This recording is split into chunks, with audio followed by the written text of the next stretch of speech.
क्या है, part A में हमने देखा कि चार्टर्ड अकाउंटेंट इन बिजनेस हो या चार्टर्ड अकाउंटेंट इन प्रैक्टिस हो, वो कौन सी बेसिक चीज़ें हैं जो फॉलो करनी है।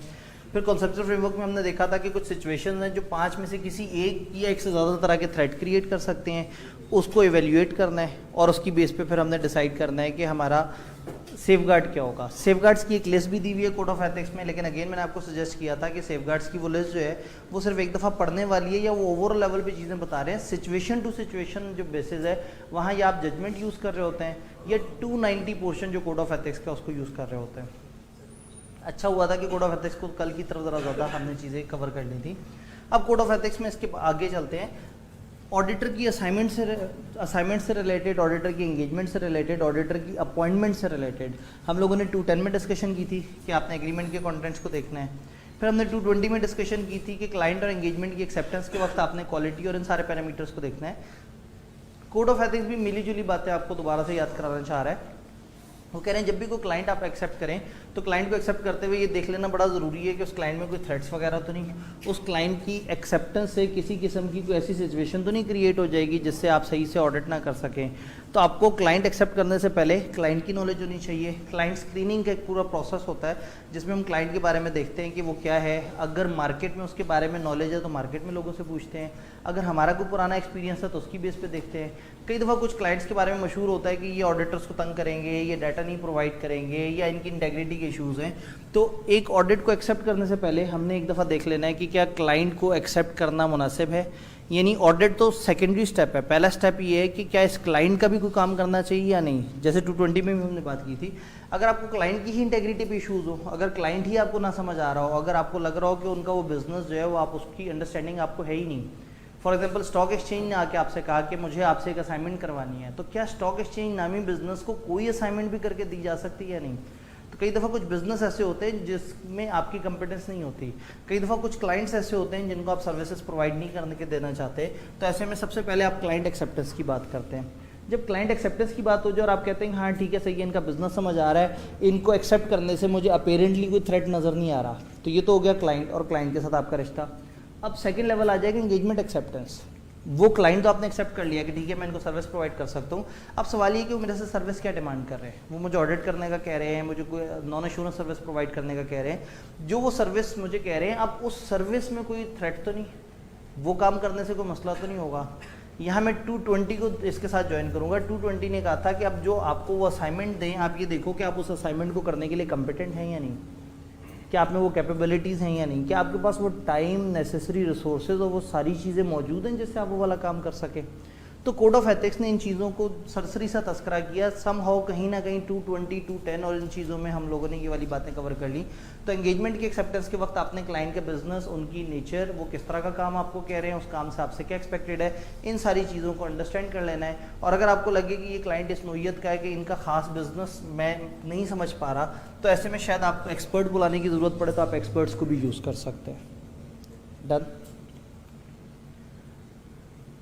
जब भी प्रोफेशनल अपॉइंटमेंट में चेंज हुई है, एक चार्टर्ड अकाउंटेंट जा रहा है और उसकी जगह एक दूसरा चार्टर्ड अकाउंटेंट आ रहा है, तो ऐसे में चार्टर्ड अकाउंटेंट्स को कोड ऑफ एथिक्स ने ये कहा है कि आपसे एक्सपेक्टेड है आप प्रोफेशनली बिहेव करेंगे।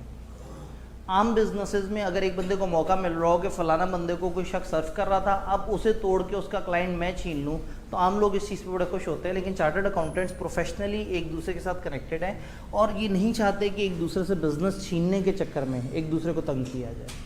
टेक्निकली स्पीकिंग चार्टर्ड अकाउंटेंट्स ने इस चीज़ को इंश्योर करना है कि किसी भी टाइम पे आपस में कोई क्लैश क्रिएट ना हो जाए। हर किसी का एक फाइनेंशियल ऑब्जेक्टिव है, हर किसी का कुछ फाइनेंशियल ताल्लुक है ऑडिट या ऑडिट से रिलेटेड। तो कहीं ऐसा ना हो कि एक ऑडिटर जो है वो ऑडिट एक्सेप्ट करने के चक्कर में अपने किसी दूसरे चार्टर्ड अकाउंटेंट के ऊपर कोई इल्ज़ाम लगाए या उसके क्लाइंट को छीनने की कोशिश करे या कुछ ऐसा करे जो कि उसके इंटरेस्ट के अगेंस्ट हो। एक क्लाइंट ने एक चार्टर्ड अकाउंटेंट अच्छा नहीं किया, क्लाइंट ने उस बंदे के पैसे रोक लिए फ़र्ज़ करें या उसको तंग करना शुरू कर दिया, और जब उसने कहा कि ऐसे तंग करोगे तो मैं तुम लोगों के खिलाफ ख़राब ओपिनियन दे दूंगा, तो उन्होंने कहा ठीक है कोई बात नहीं, मार्केट में और बहुत चार्टर्ड अकाउंटेंट्स हैं, हम किसी और को बुला लेंगे। अब ऐसे में किसी और चार्टर्ड अकाउंटेंट को जाके थोड़े से ज़्यादा पैसे ऑफर करो और वो फ़ौरन से दौड़ा दौड़ा चलाए और वो कहे चलें ठीक है जी आपने पैसे दे दिए मैं आपको काम करके दे दूँगा, ऐसा नहीं है। बीइंग प्रोफेशनल चार्टर्ड अकाउंटेंट आप कम्युनिटी की तरफ जो आपका जो ऑब्लिगेशन है आप उसको फुलफिल करेंगे। जब भी किसी भी चार्टर्ड अकाउंटेंट को प्रपोज किया जा रहा है कि आप आएँ और आप हमारा जो है ये वाला काम देखें, तो सबसे पहले तो आपने क्लाइंट और एंगेजमेंट एक्सेप्टेंस वाली चीज़ें देखनी है, लीगल ऑब्लिगेशन देखनी है, देन आपने क्लाइंट से परमिशन लेनी है कि मुझे प्रीवियस चार्टर्ड अकाउंटेंट से रब्ता करने की इजाज़त दी जाए। कहीं प्रीवियस चार्टर्ड अकाउंटेंट के साथ कुछ गलत तो नहीं हुआ, कहीं प्रीवियस चार्टर्ड अकाउंटेंट के पास ऐसी कोई इन्फॉर्मेशन तो नहीं जिसकी बेस पे शायद मैं भी डिसीजन लूँ कि मुझे ये वाला ऑडिट एक्सेप्ट नहीं करना चाहिए। तो कोड ऑफ एथिक्स के मुताबिक किसी भी चार्टर्ड अकाउंटेंट को जब कहा जा रहा है कि आप ये आके असाइनमेंट करें, तो बजाय इसके कि वो फ़ौरन जज्बातियों के दौड़ा दौड़ा चलाए, पहले वो देखेगा कि कोई अनएथिकल हरकत तो नहीं हुई है इससे पीछे, कहीं किसी और चार्टर्ड अकाउंटेंट को तंग तो नहीं किया है। तो वो प्रीवियस चार्टर्ड अकाउंटेंट से रब्ता करना चाहेगा और उससे डिस्कस करना चाहेगा कि बताएंगे जी ये क्या मामला है और किस तरह से। अगर पिछले चार्टर्ड अकाउंटेंट से रब्ता करने की इजाज़त ना दी जाए, अगर क्लाइंट कहे सॉरी आप जो है वो पिछले वाले से कम्युनिकेट नहीं कर सकते, तो फिर क्या होगा? आइडियली ऐसी एंगेजमेंट जिसमें हमें ख़ास तौर पर रोका जा रहा है कि आपने पिछले बंदे से रब्ता नहीं करना, थोड़ा सा शक क्रिएट कर देती है। इवन देन उसने कंपनी लॉ के मुताबिक, पुराने दौर में कंपनी ऑर्डिनेंस के मुताबिक जो है सेक्शन होता था जो कि रिप्रेजेंटेशन की बात करता था। तो अगर उसने कोई रिप्रेजेंटेशन पिछले चार्टर्ड अकाउंटेंट ने at the time of removal अगर कोई रिप्रेजेंटेशन बना के जमा कराई है क्लाइंट को या आईकेप के पास है, तो फिर आप आईकेप से वो रिप्रेजेंटेशन मंगवा के देखेंगे कि उसमें उसने किन बातों का जिक्र किया था। आपको याद होगा when it comes to profession, तो कॉन्फिडेंशियलिटी को हम इग्नोर कर सकते हैं अगर आपके को प्रोफेशनल राइट है। तो आने वाले चार्टर्ड अकाउंटेंट का ये राइट है कि वो पिछले चार्टर्ड अकाउंटेंट की उस वक्त की दी गई रिप्रेजेंटेशन जो कि आईकेप के पास जमा हुई हुई है वो मंगवा के चेक कर सकता है और आईकेप से क्लियरेंस डिमांड कर सकता है कि क्या इन लोगों का मुझे ऑडिट करना चाहिए या नहीं। ये तो है जो आने वाला शख्स है उसकी जिम्मेदारियाँ क्या है। और जो मौजूद शख्स है जो पहले से चार्टर्ड अकाउंटेंट प्रैक्टिस है, जो ऑलरेडी उसको सर्विसेज प्रोवाइड करा था, उसके ज़िम्मे क्या है? उसके ज़िम्मे ये है कि उसने पर्सनल बाइस को साइड पे रखते हुए इस आने वाले चार्टर्ड अकाउंटेंट को ट्रू इन्फॉर्मेशन प्रोवाइड करनी है जो भी इसको पता है। हाँ, कॉन्फिडेंशियलिटी को भी जहन में रखना है। आने वाला शख्स अभी तक अपॉइंट नहीं हुआ, उसको भी कहा जा रहा है कि आप अपॉइंट हो, तो इस टाइम पे उसने आपसे कम्युनिकेशन की है, तो एट दिस टाइम उस कम्युनिकेशन के अगेंस्ट आपने उसको कॉन्फिडेंशियलिटी के दायरे में रहते हुए प्रॉपर तरीके से इन्फॉर्म करना है कि what are the reason as to whether he should not accept the assignment. तो आने वाले बंदे के ज़िम्मे भी कुछ है, जाने वाले बंदे के ज़िम्मे भी कुछ है। जब भी किसी एग्जिस्टिंग चार्टर्ड अकाउंटेंट को ड्यूरिंग द टेन्योर निकाल दिया जाए तो उसके ज़िम्मे है कि वो फिर एक स्टेटमेंट ऑफ फैक्ट बनाए और वो जमा कराए आईकेप को कि वो क्या सर्कमस्टांसेस हैं या वो क्या सिचुएशन है जिसमें उसको निकाला जा रहा है। फिर आपको याद होगा अगर कोई रिटायर हो रहा हो टेन्योर पूरा करके, फिर क्या होता है? वो रिटायरमेंट पे अपनी एक रिप्रेजेंटेशन कंपनी को जमा कराता है और वो रिप्रेजेंटेशन जो है वो कंपनी मेंबर्स के सामने रखती है। वो वाली रिप्रेजेंटेशन भी आने वाले बंदे के लिए पढ़ना ज़रूरी है अगर पिछले बंदे से उसको रब्ता करने की इजाज़त नहीं मिल रही। अब फ़र्ज़ करें एक शख्स दरमियान में काम कर रहा था, कोई सर्विस प्रोवाइड कर रहा था, उस क्लाइंट ने उस बंदे को रिमूव किया और दूसरे बंदे से कहा तुम आओ और इसकी जगह काम करो। तो पहले तो हम पिछले बंदे से रब्ता करेंगे जी कोई मसला तो नहीं हो सकता, पिछले बंदे के पास इतना टाइम ना हो और क्लाइंट आपसे जो एडिशनल सर्विसेज मांग रहा है वो ना प्रोवाइड कर पा रहा हो, तो शायद उसने खुद ही क्लाइंट को कह दिया हो कि आप किसी और चार्टर्ड अकाउंटेंट को बुला के मेरा काम यहाँ से आगे उससे कंटिन्यू करवा लें। तो अब ऐसे में जब भी हमें किसी दूसरे का काम कंटिन्यू करने के लिए मिले तो भी सेफगार्ड ये है कि हमने पहले पिछले बंदे से रब्ता करना है, उससे पूछना है कि तुम ये जो काम है किस फेज़ में छोड़ के गए हो, तुमने अभी तक क्या कुछ कर लिया था और बताओ इससे आगे अब मैंने किन स्टेप्स पे काम करना है। ये नहीं अगर आप डायरेक्टली किसी और का छोड़ा हुआ काम पकड़े और उसको खुद ही से कंटिन्यू करना शुरू कर दें तो प्रोफेशनल कंपिटेंस के अगेंस्ट बात चली जाएगी। यू नीड टू नो वो क्या बेसिस थी जहाँ तक वो पहुँचा था और उससे आगे अब आप चीज़ों को कैसे लेके चलेंगे। तो ये प्रोफेशनल अपॉइंटमेंट का एक पूरा पोर्शन है जो कि आने वाले और जाने वाले चार्टर्ड अकाउंटेंट्स की डिफरेंट जिम्मेदारियों का जिक्र कर रहा है जिसको हमने यहाँ पे साथ साथ डिस्कस किया। अब कोड ऑफ एथिक्स के छोटे छोटे से अलग अलग एरियाज़ की बात करते हैं। कोड ऑफ एथिक्स में अगर आप देखें तो डिफरेंट सेक्शंस बने हुए हैं कि सेक्शन 210 है, 220 है, इसका ये मकसद है, ये मकसद है। तो हम ओवरऑल सारे सेक्शंस पे बात करेंगे और जब 290 पे बात आएगी तो वहाँ पे हम उसका एक ओवरऑल एनालिसिस करेंगे और फिर मैं एक्सपेक्ट करूँगा कि 290 की जब हम ओवरऑल डिस्कशन कर रहे हैं तो हम उसका मैप समझें, बट स्टिल आप लोग जब तक उसको खुद से डिटेल में नहीं पढ़ लेंगे या उसको प्रॉपर हाईलाइट नहीं कर लेंगे तब तक उसकी प्रॉपर कवरेज नहीं होगी। हाँ, पेपर इन्वायरमेंट में बैठ के 290 को किस तरह से डील करना है उसके ऊपर हम इस वक्त डिस्कस करेंगे कि आपने किस तरह से चीज़ों को देखना है और उसका मैप आपने किस तरह से बनाना है। 211 एक स्पेसिफिक एरिया है, एक चार्टर्ड अकाउंटेंट इन प्रैक्टिस वो कौन से अदर ऑक्यूपेशंस हैं जिनमें साइमल्टेनियसली इन्वॉल्व हो सकता है। जाहिर है अगर आप फुल फ्लेज क्लाइंट्स को सर्विसेज प्रोवाइड कर रहे हैं तो simultaneously with the provision of services शायद फुल टाइम जॉब करना आपके लिए गलत हो, या आपके लिए गलत हो या ना हो, आपके क्लाइंट्स के लिए गलत हो। अगर आप पब्लिक प्रैक्टिस में हैं और आप अपने क्लाइंट्स को सर्व कर रहे हैं और साइमल्टेनियसली आप कोई ऐसा काम कर रहे हैं जिसकी वजह से आप अच्छी क्वालिटी की सर्विसेज नहीं दे रहे, तो काउंसिल इसको मना करती है। पुराने ज़माने में कोड ऑफ एथिक्स में एक लिस्ट हुआ करती थी कि एक chartered accountant in practice simultaneously ये चंद काम कर सकता है, बट इस तरह की एक्सप्रेसिव लिस्ट डिफाइन करने के बाद अक्सर चार्टर्ड अकाउंटेंट्स का मानना ये था कि आईकेपी कैसे डिसाइड कर सकता है कि एक बंदा प्रैक्टिस के साथ साथ क्या क्या नहीं कर सकता। हर बंदे की अपनी अपनी कैपेसिटी है। हो सकता है कुछ लोग अपने क्लाइंट्स को बहुत अच्छी सर्विसेज देने के साथ साथ 7-8 घंटे की कोई जॉब भी कर सकते हो सकता है कुछ लोग अपने क्लाइंट्स को बहुत अच्छी सर्विसेज देने के साथ साथ सियासत में भी मौजूद हो, शायद बहुत सारे और काम कर रहे हो, शायद चैरिटी के मुख्तलिफ प्रोजेक्ट्स चला रहे हो। तो जब एक्सक्लूसिव लिस्ट थी तो उस चीज़ को काफ़ी ज़्यादा डिस्करेज किया जाता था। अब उन्होंने एक फ्रेमवर्क दे दिया है। उन्होंने कहा अगर एक चार्टर्ड अकाउंटेंट जो है वो किसी और काम में एंगेज होना चाहता है विदाउट काउंसिल परमिशन, यानी काउंसिल की परमिशन तो तब चाहिए कि जब कुछ मसलो मसाइल इस तरह के हों, अगर विदाउट काउंसिल परमिशन आप किसी और काम में एंगेज होना चाहते हैं तो वो काम किस नौइयत का होना चाहिए। आपको डिफाइन करना होगा कि वो काम ऐसा है जो आपकी सर्विसेज के साथ इनकम्पैटिबल या इनकंसिस्टेंट नहीं है, यानी उसको थोड़ा सा जजमेंटल साइड पे ले गए। इनकम्पैटिबल या इनकंसिस्टेंट कब होगा? जब उसमें कोई कंफ्लिक्ट ऑफ इंटरेस्ट होगा, जब वो आपकी इंटेग्रिटी को इम्पेयर कर सकता होगा, आपकी ऑब्जेक्टिविटी को डिस्टर्ब कर सकता होगा, अगर उस काम की वजह से आपकी इंडिपेंडेंस हर्ट हो रही होगी, अगर उससे आपकी प्रोफेशनल सर्विसेज की क्वालिटी में या आपकी गुड रेपुटेशन या ओवरऑल प्रोफेशन के ऊपर को आँच आ रही होगी, तो ये वो चीज़ें हैं जिनका उन्होंने मना किया।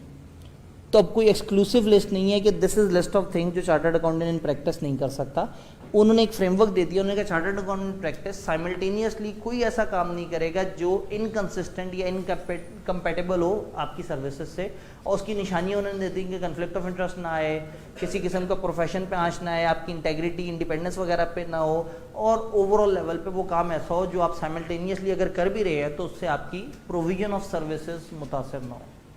तो इसका मतलब है चार्टर्ड अकाउंटेंट कुछ भी कर सकते हैं अगर वो इन प्रैक्टिस हैं और उनको साइमल्टेनियसली कोई भी काम करना है जजमेंटली, अगर वो ये बातें साबित कर देते हैं तो देन दे आर अलाउड कि वो कुछ भी कर सकते हैं।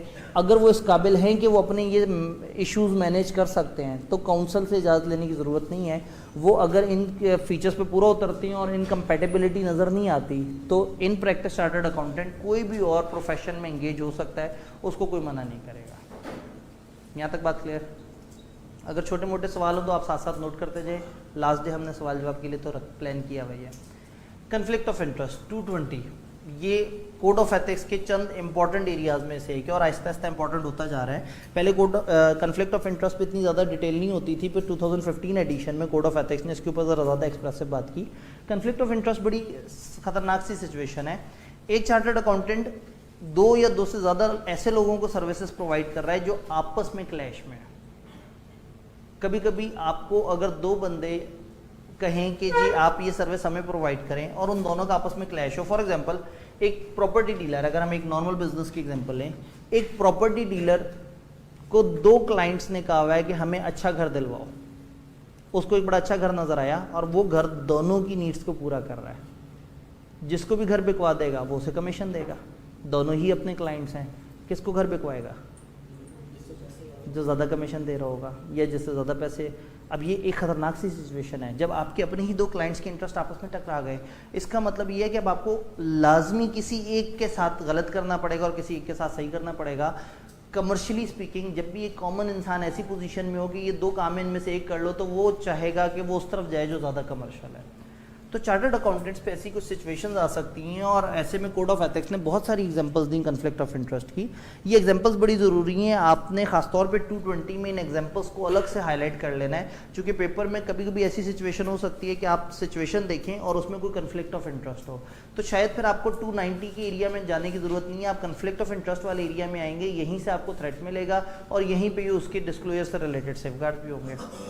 कन्फ्लिक्ट ऑफ इंटरेस्ट की अगर चंद टिपिकल एग्जांपल्स देखें जो उन्होंने शेयर किए हैं, आप ट्रांजैक्शन एडवाइजरी सर्विस प्रोवाइड कर रहे हैं क्लाइंट को, जो कि किसी ऑडिट क्लाइंट को आपकी फर्म के एक्वायर करना चाह रहा है और आपकी फर्म ने कुछ कॉन्फिडेंशियल इन्फॉर्मेशन एक्वायर कर ली है जो कि ट्रांजैक्शन के लिए रेलेवेंट हो सकती है। मैं एक तरफ हूँ ऑडिटर, उस क्लाइंट की मेरे पास वो इन्फॉर्मेशन है जिस इन्फॉर्मेशन की बेस पर डिसीजन लेना बड़ा आसान है। दूसरी तरफ एक क्लाइंट है वो कह रहे हैं मुझे बताओ मैं इस कंपनी को खरीदूं या ना खरीदूं। अब अगर जो कह रहा है कि मैं इस कंपनी को खरीदूं ना खरीदूं, अगर मैं उससे ज़्यादा सिंसियर हूं तो मैं इसकी वो इन्फॉर्मेशन की बेस पर उसको बता दूंगा क्या डिसीजन है। और अगर मैं इससे ज़्यादा सिंसियर हूँ जिसकी इन्फॉर्मेशन कॉन्फिडेंशियल मेरे पास है, तो शायद मैं उस क्लाइंट को नहीं गाइड करूँगा कि आपको ये ट्रांजैक्शन एग्जीक्यूट करनी चाहिए या नहीं। तो ऑब्वियसली मैं किसके साथ ज़्यादा सिंसियर हूँगा, कमर्शियली स्पीकिंग जो ज़्यादा पैसे दे रहा होगा। तो कोड ऑफ एथिक्स ये नहीं चाहता कि कहीं आप इस तरह के कन्फ्लिक्ट ऑफ इंटरेस्ट की वजह से आपकी ऑब्जेक्टिविटी इंपेयर हो जाए या आप जो है ऐसा फैसला कर ले जो प्रोफेशनल सर्विसेज के अगेंस्ट हो। तो ये वन ऑफ द एग्जांपल थी। दो क्लाइंट्स को आप सेम टाइम पे एक ही कंपनी एक्वायर करने के बारे में मशवरा दे रहे हैं जो कि आपस में कंपेटिटर हैं, तो ऑब्वियसली यहाँ पे एक बड़ा खतरनाक सा कन्फ्लिक्ट आएगा। आप वेंडर और परचेजर दोनों को सर्विसेज प्रोवाइड कर रहे हैं, वेंडर को बता रहे हैं कि ये चीज़ किस तरह से मतलब ये किसको बेची जा सकती है कितने की, और जो परचेज़र है उसको भी बता रहे हैं। अब ऑब्वियसली वेंडर को आपने सजेस्ट करना है कि कितने की बेचो अगर आप कुछ वैल्यूएशन में उसकी हेल्प कर रहे हैं, और परचेज़र को आप सजेस्ट करेंगे कि कितने की होनी चाहिए। तो सस्ती दिलवाएंगे या महंगी दिलवाएंगे? महंगी दिलवाने से वेंडर की साइड पे फ़ायदा होता है, सस्ती दिलवाने से परचेज़र की साइड पे, दोनों ही आपके क्लाइंट्स हैं। तो वो क्लाइंट जो आपका ज़्यादा सगा है आप ऑब्वियसली, तो ये वो सिचुएशंस हैं जो परेशानी क्रिएट कर सकती हैं। सेम मैटर पे लीगल डिस्प्यूट है या किसी कंपनी को एक्वायर करने में किसी एसेट्स के हवाले से दो पार्टीज कन्फ्रंटेशनल पोजीशन पे हैं, आपस में क्लैश में हैं। कहने का मतलब है आपके कोई से दो क्लाइंट्स आपस में किसी ऐसी पोजीशन में है जिसकी वजह से आप किसी एक का फ़ायदा कर जाएंगे और दूसरे का नुकसान कर जाएंगे, जबकि आपको असाइनमेंट मिली हुई है उसका भी फ़ायदा करना है और दूसरे का भी फ़ायदा करना है। इसी तरह की कुछ और एग्जांपल्स हो सकती हैं। रॉयल्टीज ड्यू और कितनी अमाउंट पेएबल है, इसके ऊपर आपने एक एश्योरेंस प्रोवाइड करनी है, जिसको पैसे मिलने हैं उसको और जिसने पैसे देने हैं उसको। जिसने पैसे देने हैं वो आपसे कह रहा है ज़रा देखो तो सही, मुझे लग रहा है मैंने कम पैसे देने हैं, ज़्यादा नहीं देने हैं, ज़रा देखो इस एग्रीमेंट को, बताओ मेरे ज़िम्मे कितने पैसे बनते हैं। और जिसने पैसे लेने हैं उसने भी आपको हायर किया है कि एग्रीमेंट देख के बस साबित कर दो कि मुझे बहुत ज़्यादा पैसे लेने हैं। तो ऑब्वियसली अगर आप एक ही सब्जेक्ट मैटर पे दो अपोजिट लोगों को रिप्रेजेंट कर रहे हैं तो एक वक्त में किसी एक का मफाद देख सकेंगे, दूसरे का मफाद सही से नहीं हो सकेगा। फिर किसी ऐसे बिजनेस में इन्वेस्ट करा रहे हैं जहां आपका इंटरेस्ट है, देखिए ना, advising a client to invest in a business in which for example spouse of a CA in practice has financial interest. आई की अपने पूरी लाइन पकड़ी, स्पाउस का नाम लिखा और कह दिया ये सिचुएशन है, बताओ क्या मसला है। तो ये एग्जांपल्स काफ़ी इंपॉर्टेंट है, इन एग्जांपल से एक अच्छा आइडिया मिल जाता है। इन एग्जांपल्स को बार बार देखने के बाद हमारा माइंड ओपन हो जाता है कि किस तरह की सिचुएशंस को हम कह सकते हैं कि वो कन्फ्लिक्ट ऑफ इंटरेस्ट है। आसान अल्फाज में जब आप दो तरह के लोगों को सर्व कर रहे हैं और उनमें से किसी एक को ज़्यादा बेहतर सर्व करने से दूसरे को नुकसान पहुंच सकता है, तो ये कन्फ्लिक्ट ऑफ इंटरेस्ट है। जैसे एथिकल कन्फ्लिक्ट, आपके एक एथिक को फॉलो करने से दूसरा एथिक नुकसान में आ रहा था। अब अगर आप एक वक्त में दो अलग अलग लोगों को सर्व कर रहे हैं तो फिर इसका सोल्यूशन क्या निकालें? मतलब एक वक्त में एक आपका ऑडिट क्लाइंट है या एक क्लाइंट आपके पास आया और उसने कहा मुझे इवैल्यूएशन सर्विस आपसे करवानी है। 10 दिन बाद एक दूसरा क्लाइंट आया, उसने कहा मुझे आपसे इवैल्यूएशन सर्विस करवानी है। क्या करें? अगेन, अगर तो आप दोनों को अलग अलग डिपार्टमेंट्स के थ्रू डील कर सकते हैं और उनका इंडिपेंडेंट रिव्यू करवा सकते हैं तो शायद आप ये असाइनमेंट पिक कर सकते हैं। But still conflict of interest में जितने मर्जी अच्छे सेफगार्ड लगा लें, कहीं ना कहीं आपका ज़ाती मफाद है, आप उस टीम को ज़्यादा अच्छा काम करने का कहेंगे जिस तरफ से आपको ज़्यादा पैसे जनरेट होने की ऑप्शन नज़र आ रही है। तो टेक्निकली कन्फ्लिक्ट ऑफ इंटरेस्ट जब भी आता है, ये तभी आता है जब एक बंदे के साथ काम करते हुए दूसरा कोई बंदा एंटर होता है। जैसे ही कोई दूसरा बंदा एंटर होता है और उसको नहीं पता होता कि आप पहले से ये वाला काम कर रहे हैं, तो वो आपसे एक्सपेक्ट करता है कि आप उसको बड़ी अच्छी क्वालिटी की सर्विस देंगे, जबकि आप अगर ऑलरेडी ये काम कर रहे हैं जो कि उसके क्लैश में है, आप उसे सर्विस नहीं दे सकेंगे। होता ये कि प्रोफेशनल एग्जांपल्स से तो बात समझ आ जाती है, लेकिन लोकल एग्जांपल से चीज़ थोड़ा इजी हो जाती है। फॉर एग्जांपल मुझे जो है वो मेरे इंस्टीट्यूट वाले 2 कमेटीज़ का हेड बना दें। एक कमेटी हो कि उसका मकसद है बच्चों की पढ़ाई होती रहनी चाहिए, हर हफ्ते टेस्ट होने चाहिए, क्विज़ेज़ होने चाहिए, और आपने हर वक्त ये इंश्योर करना है कि इन बच्चों की पढ़ाई पे कोई आँच नहीं आनी चाहिए। एक है ये कमेटी। फिर दूसरी कमेटी मुझे अप्रोच करती है, दूसरा ग्रुप आता है, वो कहते हैं जी आपने इस कमेटी को भी हेड करना है। मैं कहता हूँ जी इस कमेटी की क्या मकासद है? वो कहते हैं इस कमेटी का मकसद है कि बच्चों पे ज़्यादा बोझ ना पड़े पढ़ाई का, एक्स्ट्रा करिकुलर को करिकुलर एक्टिविटीज़ भी साथ साथ होनी चाहिए। हर 2-3 हफ्ते बाद कोई ऐसी एक्टिविटी होनी चाहिए जिससे बच्चों को एक फन टाइम इन्वायरमेंट मिले, और ऐसा ना हो कि ये बच्चे बोर किताबों में अपने आप को खो बैठे हैं, तो इनकी कुछ और तख्लीकी और तामीराती सलाहियतों के ऊपर भी काम होना चाहिए। अब इनमें से किसी एक कमेटी को मैं सही से सर्व कर सकता हूँ, क्योंकि अगर मैंने तालीम और तरबियत पर ज़्यादा जोर दिया तो तशख़्ख़ुस और वो जो दूसरी वाली कमेटी है वो फारिग हो जाएगी, और जब तशख़्ख़ुस और तामीराती और फलाना वाले काम पे काम किया तो शायद तालीम फारिग हो जाए। अब ये कन्फ्लिक्ट ऑफ इंटरेस्ट है। आइडियली जब मैं एक कमेटी को हेड कर रहा हूँ और जैसे ही मुझे कहा जाता है दूसरी कमेटी को हेड करो, मैं फ़ौरन से कहूँ 1 मिनट, मैं ऑलरेडी एक ऐसा काम कर रहा हूँ जो आपसे साथ क्लैश में है, तो काइंडली आप ये काम मुझे ना दें, क्योंकि अगर ये काम मुझे दिया तो देर आर चांसेस कि आप दोनों में से किसी एक के साथ मैं ज़्यादा बेहतर काम कर सकूँगा।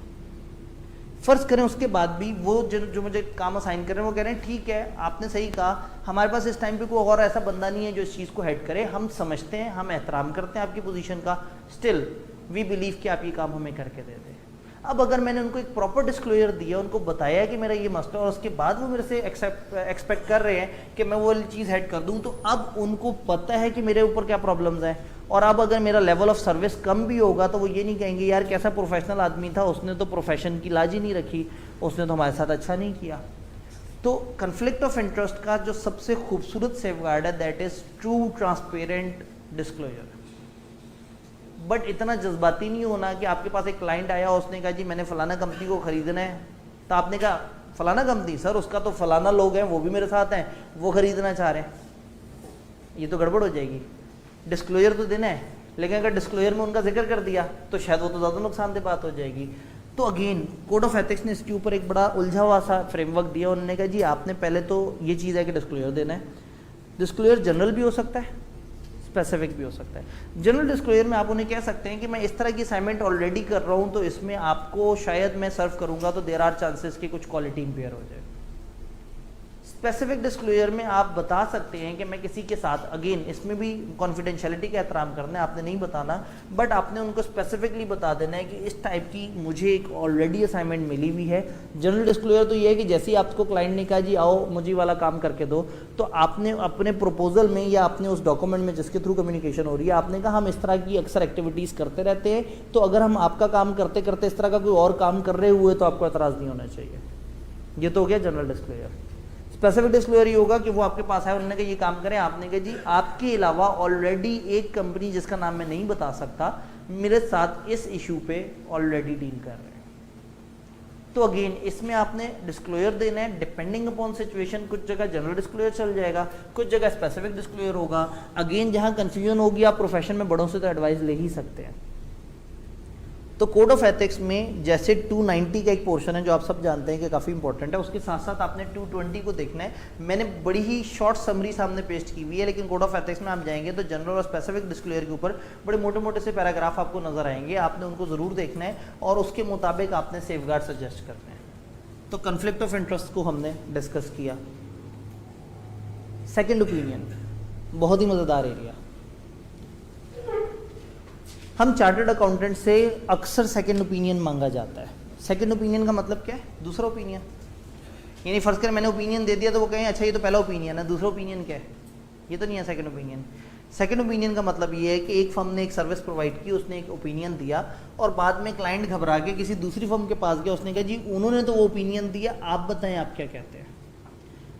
अब ऐसे में कितना बुरा होगा। कोड ऑफ एथिक्स की ख्वाहिश है कि चार्टर्ड अकाउंटेंट्स एक कम्युनिटी की तरह रहे, भाइयों की तरह मिलजुल के चले, एक दूसरे को तकलीफ ना दें और एक दूसरे के ऊपर आँच भी ना आने दें। ऐसा ना हो कि आप प्रोफेशन में असाइनमेंट लेने के चक्कर में पैसों के लालच में दूसरों के साथ गलत कर जाए। तो जब भी सेकंड ओपिनियन मांगा जा रहा है इसका मतलब है कि आपके क्लाइंट को कुछ तकलीफ है पिछले चार्टर्ड अकाउंटेंट के ओपिनियन से, और अगर आपने खुदा ना खास्ता डिफरेंट ओपिनियन दे दिया तो वो तो फौरन से फेसबुक पे लिख के लगा देगा फलाना फर्म से ओपिनियन मांगा ये वाला ओपिनियन था, फलाना फर्म से ओपिनियन मांगा ये वाला ओपिनियन था, मुझे बताओ इनमें से सच्चा कौन सा है। कितना बदनाम हो जाएगा आपका प्रोफेशन। फर्म आपस में एक दूसरे दस्तों गिरबान हुए होंगे कि यार जब हमने ओपिनियन दिया था तुमने ये क्या किया है। बच्चे आपस में फेसबुक पे लड़ना शुरू हो जाएंगे, तुम्हारी फर्म गलत है, वो कहेंगे नहीं तुम्हारी फर्म गलत है। बड़ा नेगेटिव सा माहौल क्रिएट हो जाएगा। तो आइडियली सेकेंड ओपिनियन देनी नहीं चाहिए। सेकंड ओपिनियन ना देना भी मना नहीं किया, मतलब ना देने का भी नहीं कहा। कोड ऑफ एथिक्स ने इतना खूबसूरत सोल्यूशन निकाला कि लिटरली मैं फ़ैन हो गया कोड ऑफ एथिक्स का। उन्होंने कहा कि जो दूसरा बंदा है वो पिछले वाले बंदे से पूछे तुमने क्या ओपिनियन दी थी, और वो ओपिनियन दे दे। अब ये सुनने में बड़ा अजीब सा लग रहा है, अगर ये ऐसे ही लिखा होता तो आप कहते ये क्या बात हुई। अब इसका प्रोफेशनल वर्जन समझें। उन्होंने कहा जब एक चार्टर्ड अकाउंटेंट को सेकंड ओपिनियन देने का कहा जाता है तो उसके सामने ना तो उतने फैक्ट्स होते हैं ना उसके पास उतना टाइम होता है। एक बंदा 3 महीने लगा के ऑडिट करके बैठा है, ओपिनियन तक पहुंचा है, और मार्केट में आप किसी से जाके कहें कि यार 4-5 दिन में ज़रा मुझे ओपिनियन तो इसके ऊपर क्या बनता है, तो क्या 4-5 दिन में वो इस काबिल होगा कि उसके ऊपर सेम कंपेटिटिव ओपिनियन दे सके। तो फिर पिछले चार्टर्ड अकाउंटेंट ने, ये आने वाले चार्टर्ड अकाउंटेंट ने मौजूदा चार्टर्ड अकाउंटेंट से रब्ता करना है और इससे कहना है what are the basis for your opinion. वो अपनी बेसिस दिखाएगा, अपनी वर्किंग दिखाएगा, आने वाला चार्टर्ड अकाउंटेंट उस वर्किंग, उस बेसिस को देखे और उसके बाद फैसला करे कि उसको क्या ओपिनियन देना है। बड़ी प्रोफेशनल सी बात है, सीधी सी बात है। जब सेकंड ओपिनियन देते हुए आपके पास वो सेम फैक्ट्स और वो सारी बातें नहीं है तो आप कभी भी सेकंड ओपिनियन अच्छी नहीं दे सकेंगे। तो एक बड़ा मज़ेदार सोल्यूशन यही है कि आपने पिछले वाले से देखना है कि उसकी वर्किंग क्या है, वो कहाँ तक पहुँचा था, उसके पास क्या फैक्ट्स थे, और उनको सामने रखते हुए आपने सेकंड ओपिनियन दे देनी है। तो सेकंड ओपिनियन के बारे में guidance may create threat to compliance with fundamental principle. For example, there may be threat to professional competence. Due care और प्रोफेशनल कंपिटेंस का मसला आ सकता है। अगर आप फौरन से ओपिनियन दे दें 3-4 दिन में अपनी मर्जी से, अपने दिल से, तो ये तो ड्यू केयर का मसला आ गया, आपने तो प्रोफेशनल कंपिटेंस सही से अदा ही नहीं की। तो इसका सेफगार्ड ये है कि आप क्लाइंट से परमिशन लें कि मुझे एग्जिस्टिंग अकाउंटेंट से रब्ता करने दिया जाए और फिर उससे पूछा जाए कि उसकी ओपिनियन जो है वो किन चीज़ों पे बेस करती है, उसकी वर्किंग देखी जाए और अब उस वर्किंग की बेस पे गिवन सिचुएशन में आप डिसाइड करें कि आपको सेकंड ओपिनियन किस तरह की देनी चाहिए। मज़े की बात समझ आई। तो चार्टर्ड अकाउंटेंट्स एक दूसरे के अगेंस्ट नहीं आएंगे। Code of ethics chartered accountant community को एक सिंगल बॉडी की तरह से लेके चलना चाहते हैं। वो ये नहीं चाहते कि पैसों के लालच में एक दूसरे के ऊपर इल्ज़ाम लगाना शुरू कर दें या गंदे तरीके जिस तरह के बाकी प्रोफेशन में चल रहे हैं। तो हमारे कोड ऑफ एथिक्स ने हमें एक मैच्योर प्रोफेशनल अकाउंटेंट की तरह ट्रीट किया। क्लियर। फीस के मामला बड़े नाजुक होते हैं। अगर फीस में कुछ गड़बड़ हो जाए, ऊपर नीचे हो जाए, तो फ़ौरन से प्रोफेशन पे बात आ जाती है। रुपया चीज़ ही ऐसी है कि फ़ौरन से एक बंदा गंदा हो जाता है कि ओ जी उसने तो रुपया पैसे में देखो इस तरह की बात कर दी। बाकी जो मर्जी बात करे, जब रुपया पैसा इन्वॉल्व होता है तो मामला नाजुक होता है। कोड ऑफ एथिक्स ने फ़ीस के बारे में हमें कुछ गाइडेंसेस दी। उन्होंने कहा सीए इन प्रैक्टिस जो उसको मुनासिब लगे वो फ़ीस डिमांड कर सकता है, बट फॉर ऑडिट सर्विसेज वो ATR 14 को कंप्लाई करेगा। ऑडिटिंग टेक्निकल रिलीज 14 जो कि आप सब जानते हैं, इसमें पर आवर चार्ज आउट रेट आ रहे होते हैं, प्लस इसमें मिनिमम ऑडिट फीस आ रही होती है कि अगर इस तरह का क्लाइंट है तो कम से कम इतनी ऑडिट फीस होगी, इस तरह का क्लाइंट है तो कम से कम इतनी ऑडिट फीस होगी। तो उन्होंने कहा भाई फीस के ऊपर आपने लड़ना नहीं है, एक फ्रेमवर्क हमसे ले लो, आपको जो मुनासिब लगे आप फीस चार्ज कर लो, बट एट अ मिनिमम वो फ्रेमवर्क फॉलो होना चाहिए। तो उस फ्रेमवर्क ने चार्ज आउट रेट्स भी बता दिए पर आवर, उस फ्रेमवर्क ने मिनिमम ऑडिट फीस भी बता दी। तो अब चार्टर्ड अकाउंटेंट चाहे पंजाबी है या सिंधी, चार्टर्ड अकाउंटेंट चाहे उर्दू बोलता है या पश्तो बोलता है, वो फीस वही चार्ज करेगा जो कि ATR 14 बता रहा है। तो इससे क्या होगा, जो डाइवर्सिटी है वो ख़त्म हो जाएगी, वो एक फ्रेमवर्क को फॉलो करेंगे। हाँ, उसमें ऊपर जाना उन्होंने मना नहीं किया। अगर आपका क्लाइंट एग्री करता है तो आप उससे ओवर एंड अबव भी जा सकते हैं, बट आपने जो आर्स के हवाले से चार्ज आउट रेट है उसको देखना है। अगर आप ज़्यादा फीस चार्ज कर रहे हैं तो इट मीन्स कि आप ज़्यादा रिसोर्सेज को अप्लाई कर रहे हैं, वहाँ रिसोर्सेज की पर आवर कॉस्ट है। तो फिर आपने by the end of audit अपने जितने भी ऑडिट की फीस है उसके साथ एक वर्किंग भेजनी है जिसमें आप जस्टिफाई करेंगे कि आपने इतने आवर्स काम किए और इतने आवर्स की वजह से इतनी फीस जस्टिफाइड थी। तो ज़्यादा फीस चार्ज कर सकते हैं, but that should be justified. Under cutting, पिछले चार्टर्ड अकाउंटेंट से कम पैसे लेना। उन्होंने कहा जी अंडर कटिंग तो बर्दाश्त नहीं होगी। चार्टर्ड अकाउंटेंट अनलेस कि अगली दफ़ा क्वांटम ऑफ द वर्क कम हो जाए, स्कोप कम हो जाए, किसी आने वाले चार्टर्ड अकाउंटेंट को पिछले चार्टर्ड अकाउंटेंट से कम फीस चार्ज नहीं करनी चाहिए। सुनने में बड़ा कमर्शियल सा लगता है, बट मकसद क्या है? मकसद ये है कि चार्टर्ड अकाउंटेंट्स एक दूसरे की जिद में एक दूसरे का बिजनेस तोड़ना ना शुरू करते हैं। एक चार्टर्ड अकाउंटेंट एक ऑडिट कर रहा है 4 लाख का और एक नया चार्टर्ड अकाउंटेंट ताज़ा फर्म शुरू करता है, वो कहता है मुझे तो इस वक्त लाख रुपये भी मिल जाए बड़ी बात है, मुझे तो फर्म चलानी है। तो वो जाके हो सकता है क्लाइंट को जाके वर्गलाए, वो कहे जी आपने 4 लाख दे के जो साफ ओपिनियन लेनी है आप लाख रुपए दे के साफ ओपिनियन ले लें, मैं भी वही 2 कागज़ दूंगा जो उसने देने हैं, बस सिर्फ नाम का फ़र्क होगा, टैग का फ़र्क होगा। तो आप अच्छे वाले टैग के ज़्यादा पैसे क्यों देते हैं? तो ये वाली गंदी हरकतें ना शुरू हो जाए। तो कोड ऑफ एथिक्स ने इस चीज़ को इंश्योर किया कि चार्टर्ड अकाउंटेंट्स अंडर कटिंग नहीं करेंगे। अब अगेन ICAP कभी कभी किसी सिनेरियो में दरमियान में अचानक से एक छोटा सा पॉइंट ले आता है जो यहाँ से आंसर हो रहा होता है, तो कोड ऑफ एथिक्स पूरे की एक अच्छी अंडरस्टैंडिंग होनी चाहिए, कुछ सिलेक्टेड एरिया पे अच्छा खासा फोकस होना चाहिए हमारा, बट ओवरऑल कोड की अच्छी अंडरस्टैंडिंग हो। तो आप अंडर कटिंग नहीं करेंगे अनलेस के क्वांटम या स्कोप पिछले ऑडिट से कम हो। अच्छा, पिछला ऑडिट मैंने किया है और अगली बार क्लाइंट मुझे कह रहा है कि देखिए आप तो अच्छे आदमी हैं, आप कौन सा को अंडर कटिंग कर रहे हैं, आपने इतनी फीस ली थी, उससे कम पे तैयार हो जाए, अब क्या करें? इस पे एक ऑडिटिंग टेक्निकल रिलीज इशू हुई थी जिसमें उन्होंने कहा था कि ऐसा कर सकते हैं, मगर उसके बाद कुछ अरसे बाद वो गायब हो गई। तो अभी ये इशू हुनूज तशना दहन है, इसके ऊपर अभी तशनगी बाकी है, आइडिया ही नहीं है। मतलब उन्होंने ये कहा कि चार्टर्ड अकाउंटेंट पिछले चार्टर्ड अकाउंटेंट से कम फीस चार्ज नहीं करेगा ऑडिट लेते हुए, लेकिन वो अपना ही ऑडिट अगली दफ़ा रिपीट करते हुए क्या कम फीस चार्ज कर सकता है, और हो सकता है आर से वो जस्टिफाई भी हो जाए। तो अगर क्वांटम और स्कोप कम नहीं हुआ तो क्या वो फीस कम कर सकता है? पहले उन्होंने कहा था कि अगर नंबर ऑफ आवर्स थोड़े से कम हो जाए और वो फीस जस्टिफाई हो जाए तो ऐसा किया जा सकता है। क्या चीज़? अब अगेन वही चक्कर होगा कि जो पिछली दफ़ा आपने आर ज़्यादा क्यों लगाए होंगे, आपको अंडरस्टैंडिंग पे कितना टाइम लगा होगा, आपको फ्लो चार्ट बनाने पड़े होंगे, आपको जो पहली दफ़ा था, शायद दूसरी दफ़ा आपके कुछ 50, 60, 70 आवर्स थोड़े से कम हो जाए, एटलीस्ट कुछ स्टेप्स जो अब रिपीट पे चले जाएंगे वो थोड़े से ज़्यादा ईजी हो जाए। तो अगर आप जस्टिफाई कर दें कि आप कम फीस के साथ सही क्वालिटी दे रहे हैं, तो ATR जो आया था उसने अलाउ कर दिया था, बट वो ATR विड्रॉ हो चुका है।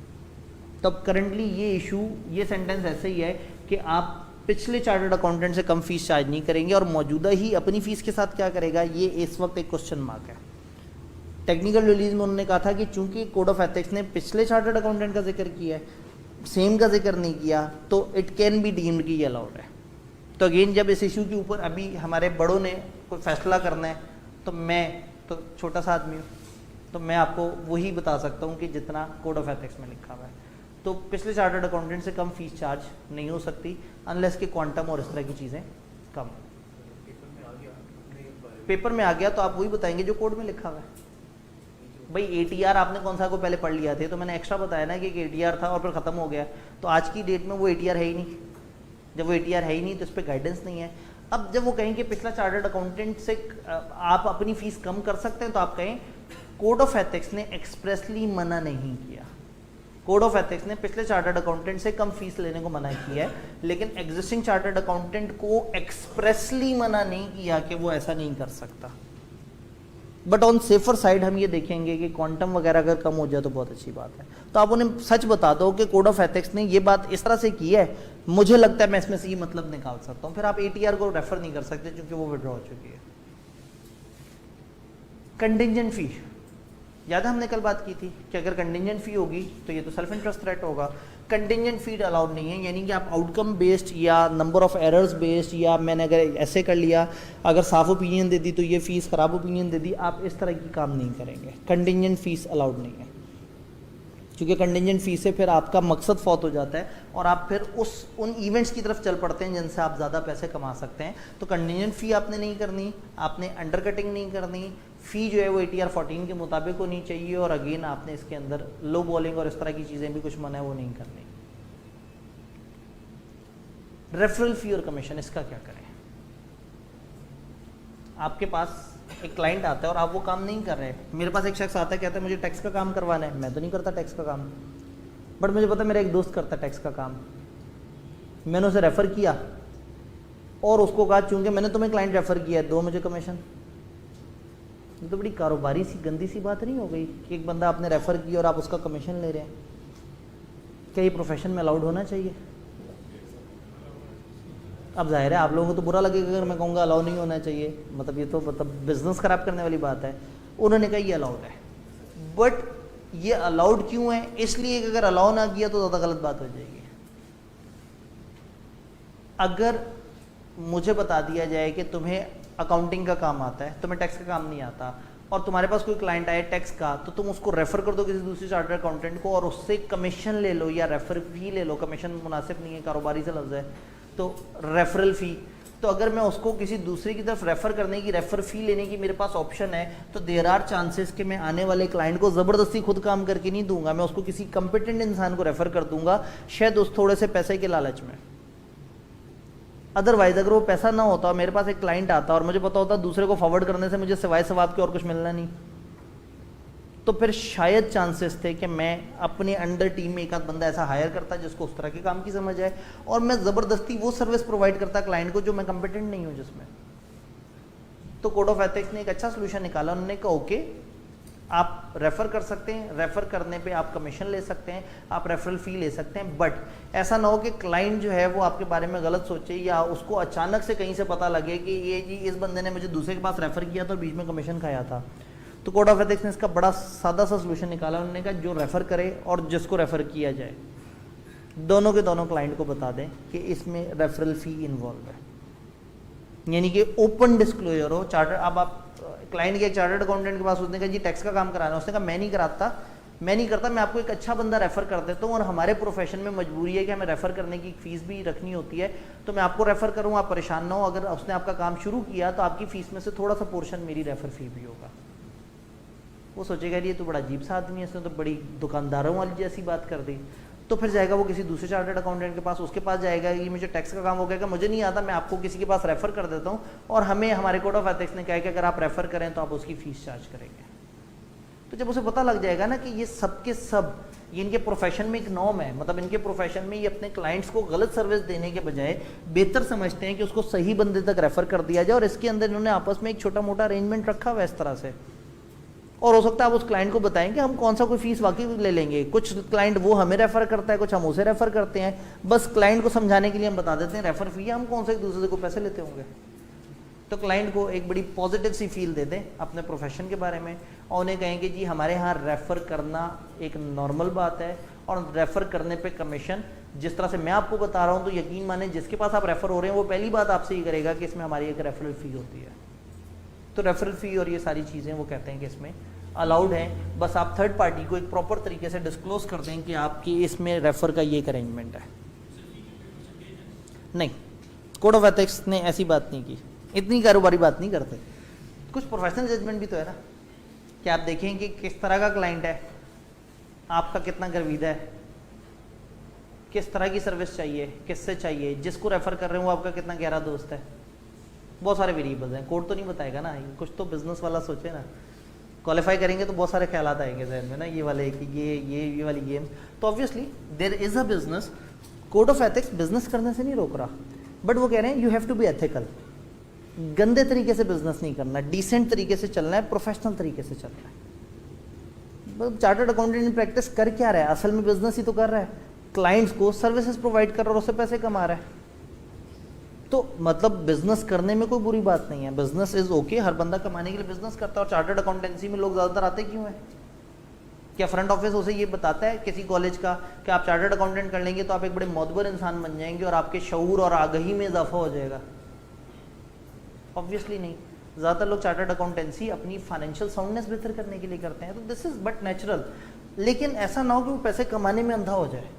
मतलब code of ethics chartered accountant को थोड़ा रेगुलेट कर रहा है कि यार डिसेंट वे से चलो, बाकियों की तरह इंडस्ट्री में जिस तरह से लोग गंदे तरीके से बिजनेस कर रहे हैं आपने वैसे नहीं चलना, कम्युनिटी का ख्याल रखो और अपने प्रोफेशन की रिप्यूट का ख्याल रखो। आपका प्रोफेशन बड़ा प्रेस्टिजियस सा प्रोफेशन है, इसके ऊपर आंच नहीं आनी चाहिए। क्लियर? गिफ्ट्स और हॉस्पिटैलिटी, क्लाइंट से गिफ्ट लेने चाहिए। क्लाइंट अगर बहुत ज़्यादा आपका ख्याल रख रहा है, आपको बड़े अच्छे अच्छे खाने खिला रहा है, आपको महंगे महंगे अच्छे अच्छे होटलों में ठहरा रहा है, हर आए दिन आपको कभी भी कोई भी गिफ्ट दे देता है, कोई गिफ्ट हैम्पर दे देता है, कभी अपनी कोई प्रोडक्ट दे देता है, तो ये तो बड़ी अच्छी बात है, इससे तो दोस्ती बढ़ती है। तोहफे तहफ़ लेते रहने चाहिए क्लाइंट से। गिफ्ट्स एंड हॉस्पिटैलिटी, ऑब्वियसली कई दफ़ा क्लाइंट चाहते हैं कि वो आपको गिफ्ट दें और आप गिफ्ट ना लें तो माइंड भी करते हैं, बट अगेन इस टाइम पे आपने उनका माइंड करना या ना करना नहीं देखना, आपने ये देखना है कि क्या उन गिफ्ट से कोई फैमिलियरिटी, सेल्फ इंटरेस्ट या इस तरह का थ्रेट तो नहीं क्रिएट हो रहा, और कहीं ऐसा तो नहीं कि आप गिफ्ट लेने के इतनी आदी हो गए कि अब आपको उनको ऑर्डर छोड़ते हुए डर लग रहा है, या ख़राब ओपिनियन देते हुए आप सोच रहे हैं कि ख़राब ओपिनियन दे दी तो मुझे तो गिफ्ट मिलना बंद हो जाएंगे। तो गिफ्ट, हॉस्पिटैलिटी, क्लाइंट का अच्छा ट्रीटमेंट अगर आपके थ्रेट्स क्रिएट कर रहा है, आपकी ऑब्जेक्टिविटी को इम्पेयर कर रहा है, तो ये मुनासिब बात नहीं है। आइडियली आपको ऐसे गिफ्ट्स या ऐसे स्पेशल ट्रीटमेंट नहीं लेने चाहिए जो आपकी इंडिपेंडेंस को हिट करे। हाँ, अगर इनसिग्निफिकेंट अमाउंट का गिफ्ट है, या कुछ इस तरह की चीज़ें, मतलब फॉर एग्जांपल आपको क्लाइंट ने स्टेशनरी बॉल पेन दी और आप जाते जाते उसको अपने घर ले गए, या आप ऑर्डर के बाद आपको अपने साथ ले गए, तो अगेन ये एक इनसिग्निफिकेंट सा गिफ्ट है या इनसिग्निफिकेंट सी चीज़ है। तो क्लाइंट की तरफ से गिफ्ट्स या हॉस्पिटैलिटी अगर आपको मिल रही है तो आप देखेंगे कि क्या उसमें कोई थ्रेट है। मतलब अगर उन्हें को मग्गा शग्गा आपको गिफ्ट कर दिया तो शायद वो, मतलब ऐसा कोई बहुत परेशानी की बात नहीं है कि आप उनके ओपिनियन के ऊपर सोचना शुरू कर देंगे कि इन्होंने मुझे वो मग दिया जिसमें मैं डेली चाय पीता हूँ, तो ये बड़ा गलत सा हो जाएगा कि जिनकी चाय पीता हूँ, जिनका नमक खाया हुआ है। तो obviously gifts and hospitality normal, okay, insignificant है, लेकिन अगर उनकी लेवल उस तरफ आ जाए कि वो आपकी ऑब्जेक्टिविटी को इम्पेयर कर रहा हो, तो फिर कोड ऑफ एथिक्स कहता है कि आपने इस तरह की गिफ्ट्स और हॉस्पिटैलिटी को आपने एक्सेप्ट नहीं करना। और अगर ऐसी कोई चीज़ है तो आपने ये रिलेशन डिसकंटिन्यू करना है, या तो वो गिफ्ट वापस कर दें, नहीं तो वो ऑडिट या वो असाइनमेंट छोड़ दें, फिर गिफ्ट रखें। तो यानी वो कह रहे हैं कि दो में से एक फेवर लेना, एक तरफ से आपका उससे बिजनेस रिलेशन है, एक तरफ से वो आपको गिफ्ट दे रहा है, तो ऑब्वियसली आप फिर किसी एक चीज़ को कीप अप करें और दूसरी को कीप अप ना करें। डन।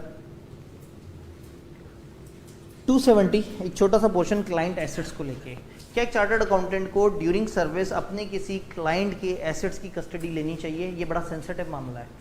अगर क्लाइंट्स के एसेट्स आपके पास पड़े होंगे, क्लाइंट के शेयर्स आपके पास पड़े होंगे, क्लाइंट के पैसे आपके पास पड़े होंगे, या उनकी कोई और प्रीशियस चीज़ आपके पास पड़ी हुई होगी, तो ये बड़ी खतरनाक सी सिचुएशन है। और खासतौर पे पैसे तो बहुत खतरनाक है। एक चार्टर्ड अकाउंटेंट के अकाउंट में फ़र्ज़ करें 25 लाख रुपए किसी क्लाइंट का पड़ा हुआ हो। क्लाइंट ने कहा जी मेरे पैसे संभाल के रखिए, मैं आपसे अगले 6 महीने में किसी भी वक्त डिमांड कर लूँगा। तो चार्टर्ड अकाउंटेंट को अकाउंट में रखे हुए 25 लाख तो कभी भी हजम नहीं होंगे। ऑब्वियसली वो कहेगा ये पैसा जो मेरे पास फालतू पड़ा हुआ है, पता नहीं उसने 3 महीने बाद मांगने हैं, 4 महीने बाद, मैं 3-4 महीने में इस 25 लाख से कुछ और पैसे बना लूँ, इनको इन्वेस्ट कर दूँ, इनको 28 लाख बना लूँ। यहाँ से गड़बड़ हो जाती है। आप उसको इन्वेस्ट करते हैं और अचानक से क्लाइंट की कॉल आ जाती है, जी पैसे देते हैं। फिर आप उन्हें कहते हैं हाँ बिल्कुल वो आपके वो वाले पैसे, हाँ ठीक है, वो अगले हफ्ते मिलते हैं, आपको पैसे देता हूँ। अब उस हफ्ते तक आप कोशिश कर रहे हो आपकी इन्वेस्टमेंट डिसइन्वेस्ट हो जाए, वो इन्वेस्टमेंट ख़त्म नहीं हो रही, आप क्लाइंट की कॉल्स लेना बंद कर देते हैं और इस तरह की अजीबोगरीब सी हरकतों में आ जाते हैं। तो क्लाइंट के एसेट्स की कस्टडी आपके पास होना थोड़ा सेंसिटिव है, और ख़ासतौर पे अगर कैश है तो ज़रा ज़्यादा सेंसिटिव है। तो सिरे से मना नहीं है, अवॉइड करने की कोशिश करनी चाहिए कि क्लाइंट के एसेट्स और क्लाइंट का कैश मेरे पास ना आए। और अगर मेरे पास इस तरह से है तो you have to be accountable. Safeguard ये है कि आपने उन एसेट्स को अपने एसेट्स से सेपरेट करके रखना है, और at any given day you should be accountable. आपसे जिस दिन मांगे जाए हिसाब किताब, जिस दिन आपसे कहा जाए ये एसेट दे दो, आप वो एसेट देने की पोजीशन में हो।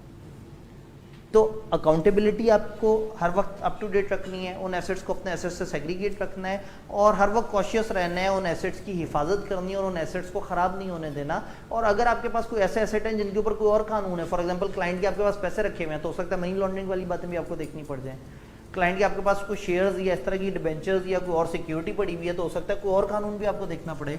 तो आप क्लाइंट्स के एसेट्स की कस्टडी ले सकते हैं, प्रोवाइडेड कि उनको सेपरेट रखें, प्रोवाइडेड कि आप उनके लिए हर वक्त अकाउंटेबल हो, प्रोवाइडेड कि आपने उससे रिलेटेड जितने भी बाकी लॉज रेगुलेशन और उससे रिलेटेड जो मामलात हैं वो, और उन एसेट्स के ऊपर जितना भी बेनिफिट क्लाइंट का कोई आ रहा है, फॉर एग्जांपल शेयर्स आपके पास पड़े हुए, उन पर डिविडेंड आ रहा है, तो वो डिविडेंड भी आपका हक नहीं है, वो उस क्लाइंट का है, तो आप उस क्लाइंट को वो वापस कर देंगे। अब आई के अपना अगेन कोड ऑफ एथिक्स के एक सवाल में बीच में एक सिनेरियो बनाया कि बाहर मौजूद एक कंपनी वो पाकिस्तान में एक ट्रांजैक्शन करना चाह रहे हैं, तो शुरू में वो कुछ पैसे आपके अकाउंट में ट्रांसफर करेंगे, बाद में आप उनके बिहाफ पे इतने अरसे बाद ट्रांजैक्शन एग्जीक्यूट करेंगे।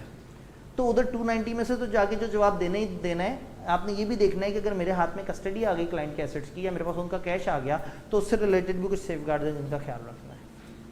तो कस्टडी ऑफ क्लाइंट एसेट्स वाली चीज़ यहाँ पे भी है, 290 में भी इस तरह का हल्का सा तस्करा है, तो ये चीज़ हमने स्पेसिफिकली जहन में रखनी है। जी अगेन कोई भी रूल्स रेगुलेशंस वगैरह ना उस होल्डिंग से रिलेटेड, जैसे मैंने कहा ना पैसे आपके पास क्लाइंट रखवा गया, अब क्लाइंट ने आपसे कहा कि जी आपसे मुझे एक सर्विस चाहिए, आपने कहा क्या, उसने कहा जी मुझे आपसे अकाउंट्स बनवाने हैं और एक छोटा सा और काम है, मेरा को 50-1 करोड़ आप कुछ अरसे के लिए संभाल के रखें।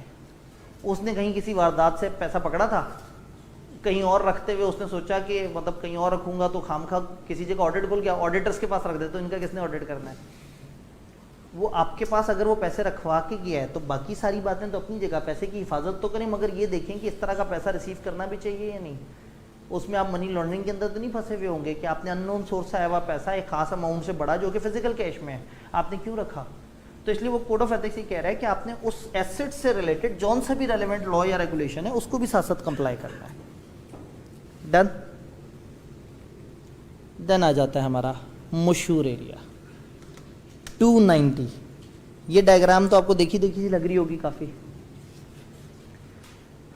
कोड ऑफ एथिक्स चलते चलते जब 290 पे पहुंचता है तो उसको कोड ऑफ एथिक्स का एहसास होता है कि अब हम जो बात करने जा रहे हैं ना वो इतनी लंबी है कि उसके लिए हमें एक सेपरेट इंडेक्स देने की ज़रूरत है। तो 290 के ऊपर उन्होंने एक सेपरेट इंडेक्स दे दिया, और जब 290 खत्म होता है तो 291 पे भी एक सेपरेट इंडेक्स दे दिया। अब पॉइंट इज टू से कि कोड ऑफ एथिक्स का जब सवाल आता है तो ये सवाल टिपिकली एक या दो सिचुएशंस आपको बताता है। आपसे कहते हैं इन सिचुएशन में आप क्या करोगे और आप क्या सेफगार्ड्स अप्लाई करोगे, या आपके क्या स्टेप्स होंगे जो आप सिचुएशन से बाहर निकलने की कोशिश करेंगे। कभी कभी वो कोड ऑफ एथिक्स के सवाल को मिक्स कर देता है, अदरवाइज कोड ऑफ एथिक्स का अक्सर सवाल स्टैंड अलोन बेसिस पे आता है। जब इसका सवाल आता है तो सबसे बड़ी मुश्किल ये होती है कि सवाल को देख के फौरन से उसका जवाब जहन में आ जाता है, मगर 2 लाइनों का होता है। वो सवाल में नंबर होते हैं 8, 7, तो लोग थोड़े परेशान हो जाते हैं कि सवाल में इतने नंबर क्यों हैं। मतलब बात तो बड़ी कॉमन सी है, अगर तो कॉन्सेप्चुअल फ्रेमवर्क आपके जहन में है तो वाकई 2-3 लाइनों का जवाब होगा। बट कोड ऑफ एथिक्स ने एक तो बताया कि ये कॉन्सेप्चुअल फ्रेमवर्क है, फिर इससे पहले कि चार्टर्ड अकाउंटेंट्स कहते हैं कि ये क्या बात हुई कि आपने तो हर चीज़ हमारे ऊपर छोड़ दी, कुछ तो गाइड करो। तो उन्होंने कुछ एग्जाम्पल्स ऐसी दी, जैसे एग्जाम्पल्स में उन्होंने बताया कि इस तरह की सिचुएशन में यूँ हो सकता है, यूँ हो सकता है, यूँ हो सकता है, ऐसा हुआ तो उस तरह का थ्रेट हो सकता है, उस तरह का सेफगार्ड हो सकता है, ऐसा हुआ तो उस तरह का थ्रेट है, उस तरह का सेफगार्ड। तो उन्होंने क्या किया, डिफरेंट सिचुएशंस बना के आपको उसकी कुछ टिपिकल एग्जाम्पल्स दे दी। यानी कि ये वो सिचुएशंस हैं जिनके कोड ऑफ एथिक्स ने सजेस्ट कर दिए कि इनके स्पेसिफिक सेफगार्ड ये होने चाहिए, और इन सिचुएशंस के अलावा कोई सिचुएशन हो तो उसके ऊपर आप कॉन्सेप्चुअल फ्रेमवर्क अप्लाई कर लें। तो आपके पास 2 सोर्सेज हैं, एक तो कॉन्सेप्चुअल फ्रेमवर्क से आप ज़बानी जवाब तक पहुंचने की कोशिश करें, बट उससे आप मोटे मोटे जवाब तक पहुंचेंगे, या मैक्सिमम हो गया तो ये 290 पेज से पीछे जो है वो, या जो इससे पीछे हम डिस्कशन कर रहे थे इंडिपेंडेंस वगैरह, और उसमें तो वहाँ आप उस पेज तक पहुँचेंगे जिस पेज पे आपको कुछ कॉमन चीज़ें नजर आएंगी।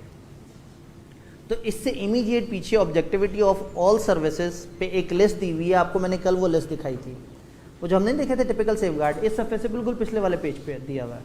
उसमें वो बताते हैं कि किसी भी किस्म की सर्विस पे अगर ऑब्जेक्टिविटी का मसला आ रहा है तो आपने चीज़ों को किस तरह से देखना है।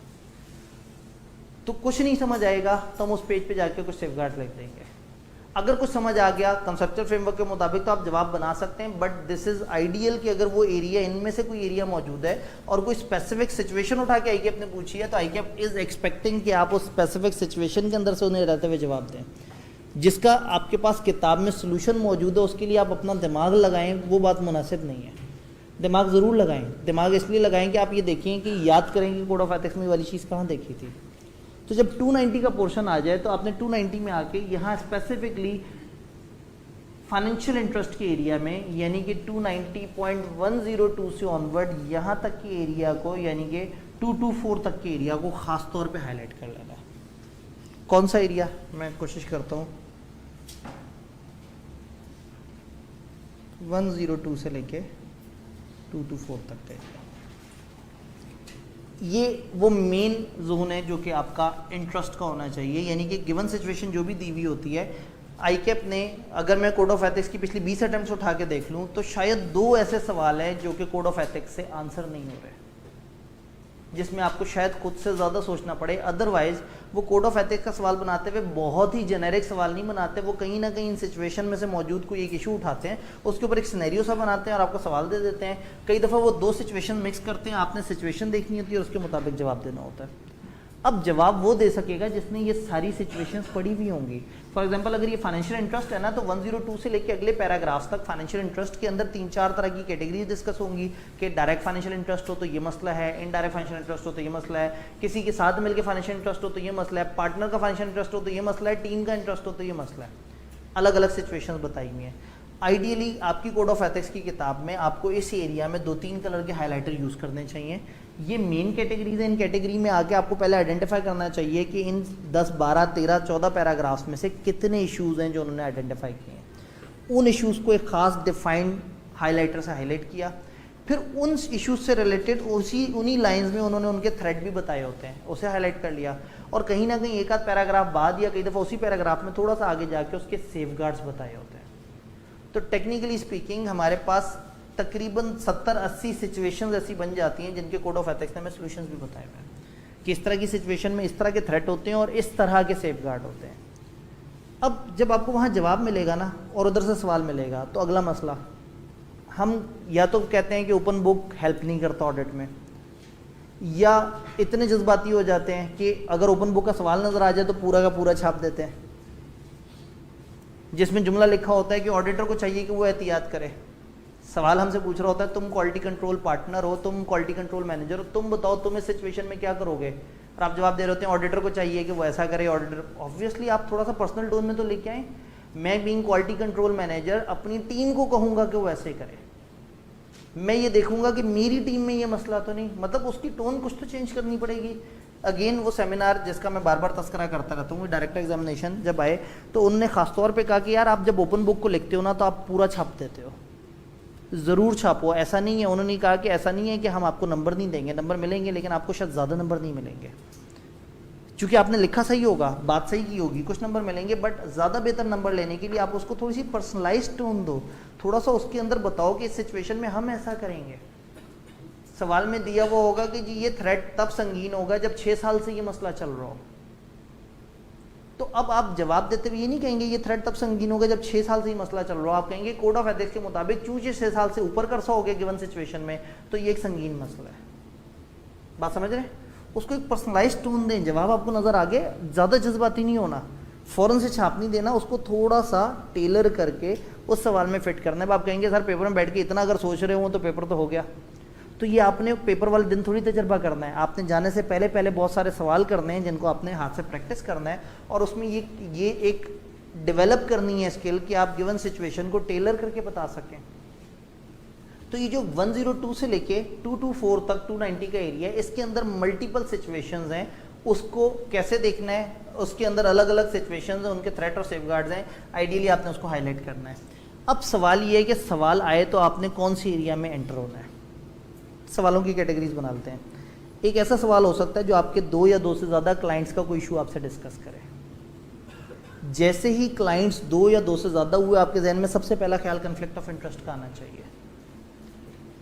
सिचुएशन 1 मतलब कोड ऑफ एथिक्स का सवाल देख के कई दफ़ा हम सही जगह पे पहुंच नहीं पा रहे होते, तो मैं थोड़ा सा बता रहा हूँ कि इस मैप को आपने कैसे इस्तेमाल करना है। 290 में कन्फ्लिक्ट ऑफ इंटरेस्ट नहीं दिया हुआ, कन्फ्लिक्ट ऑफ इंटरेस्ट 220 में दिया हुआ है, तो 220 को आपने अलग से हाईलाइट करके रख लेना है कि इसमें कुछ एग्जांपल्स हैं, और अगर फर्ज करें सिनेरियो देख के आप थोड़े से डाउट में हो गए हैं तो एहतियातन जाके जल्दी से एग्जांपल्स को स्किम कर लें, हो सकता है आपको मजीद क्लिक हो जाए कि हाँ ये तो वो कन्फ्लिक्ट ऑफ इंटरेस्ट वाली बात आ गई। अभी थोड़े पहले हमने कन्फ्लिक्ट ऑफ इंटरेस्ट की बहुत सारी एग्जांपल्स डिस्कस की थी, तो एक तो 220 आपने हाईलाइट करके रखा हुआ है कि ये काम की चीज़ है, इसमें से कभी कभी मुझे सिनेरियो मिल सकता है। तो सिचुएशन अगर 2 या 2 से ज़्यादा क्लाइंट्स का जिक्र कर रहा है तो 90% चांस है कि कन्फ्लिक्ट ऑफ इंटरेस्ट की तरफ चीज़ जा रही होगी। सिचुएशन 2 सिनेरियो आपको कह रहा है कि आपका एक ऑडिट क्लाइंट है जिससे आपका कोई खास तरह का ताल्लुक है,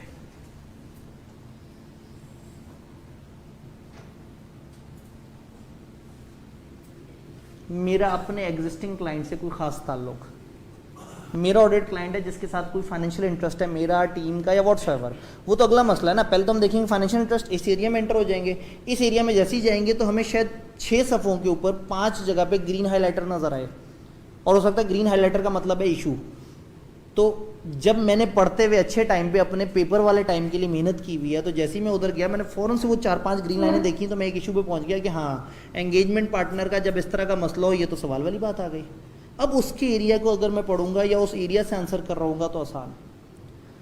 क्या पेपर में इतना पढ़ने पढ़ाने का टाइम है? नहीं है, लेकिन जिस सवाल ने आपको 16-17 नंबर दे देने हैं और वाकई दे देने हैं, उसमें टाइम है हमारे पास। एक तरफ वो 16 नंबर का सवाल है जिसको पढ़ के अभी यही नहीं पता कि पता नहीं कौन सा स्टैंडर्ड का सवाल है, मैं उसको भी 1.8 से मल्टीप्लाई करूं फार्मूले के मुताबिक, और इस सवाल को जो मुझे कंफर्म आता है बस मैं सही जगह पे पहुंच जाऊं तो मैं इसमें 16 में से 14 नंबर तो ले ही लूँगा।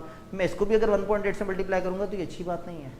जो मुझे सवाल आता है या जिसमें आई एम श्योर कि मैं एक अच्छे नंबर्स ले सकता हूँ, मुझे उस पर टाइम इन्वेस्ट करना चाहिए, बट इतना नहीं कि वो हमें ख़राब कर दे। कल हम आखिरी सेशन से पीछे पेपर को सॉल्व करते हुए क्या सीक्वेंस होना चाहिए, किस तरह से, उसके ऊपर भी थोड़ी सी इंशाल्लाह बात कर रहे होंगे। मैं बताना ही चाह रहा हूँ कि अगर पेपर से पहले आपने एक दफ़ा टाइम इन्वेस्ट किया हुआ है, ये जो ये चंद पैराग्राफ्स हैं ये आपने अगर पढ़ के इसके अंदर से स्किम करते करते इश्यूज़ और उनके सेफगार्ड हाईलाइट किए हुए हैं, तो पेपर वाले टाइम पे सबसे पहले तो इस मैप को देख के पहुँचें कि मुझे कहाँ जाना है, फिर उसके बाद अगले। तो अगर एक से ज़्यादा क्लाइंट है तो यहाँ आना ही नहीं है, 220 पे चले जाना है।